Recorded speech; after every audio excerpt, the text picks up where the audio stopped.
અભય થઈને નિષ્પક્ષતાથી નિરપેક્ષ રીતે વાસ્તવિકતાનો અરીસો રૂપી સચોટ માહિતી લાવતો સત્યની સાથે અભય ટાઈમ્સ।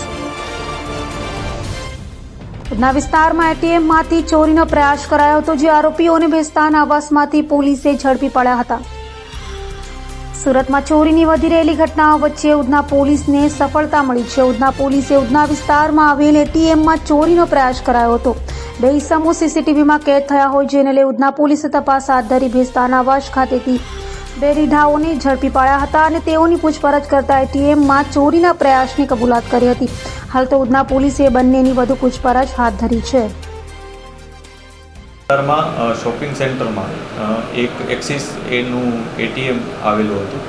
આ એટીએમ સેન્ટર ખાતે રાતના સમયે 2 વ્યક્તિઓએ તેને તોડી અને તેમાંથી ચોરી કરવાનો પ્રયાસ કર્યો હતો, જે બાબતે તરત જ જે એટીએમ કંટ્રોલ રૂમ હોય છે ત્યાં સિગ્નલ ગયું હતું અને એ આધારે તેઓએ સુરત શહેર પોલીસ કંટ્રોલ રૂમમાં આ બાબતે જાણ કરી હતી।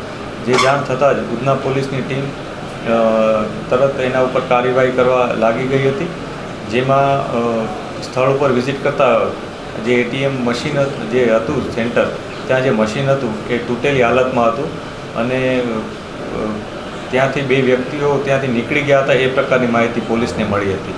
પોલીસે આ બાબતે તપાસ કરતાં જ 2 અજાણ્યા ઇસમોની તપાસ શરૂ કરી હતી, જેમાં આગળ જઈને સફળતા મળી હતી। આ 2 ઇસમો છે, એમાં એકનું નામ શોએબ કાદર શેખ છે, જ્યારે એકનું નામ હુસૈન આરિફુદ્દીન મોમીન છે। આ બંને વ્યક્તિઓ આ ઘટનામાં સામેલ હતા। બંનેના સીસીટીવી ફૂટેજ પણ પોલીસને મળ્યા હતા। આ બંને આ પ્રકારની ચોરી કરવાનો પ્રયાસ કર્યો હતો, જેમાં નુકસાન પણ કર્યું હતું, જેથી પોલીસે આ બાબતે ગુનો નોંધ્યો હતો। આમાંથી જે શોએબ છે એ અગાઉ પણ લિંબાયતના એક ગુનામાં, ચોરીના ગુનામાં સંડોવાયેલ હતો। પોલીસે આ બંને વ્યક્તિઓ પાસેથી 40,000નો મુદ્દામાલ જમા લીધો છે, જેમાં એક સ્ક્રૂડ્રાઈવર અને લોખંડની છીણી પણ છે અને એક મોટરસાઇકલ કે જે તેઓ ગુનાના કામે વાપરેલું હતું।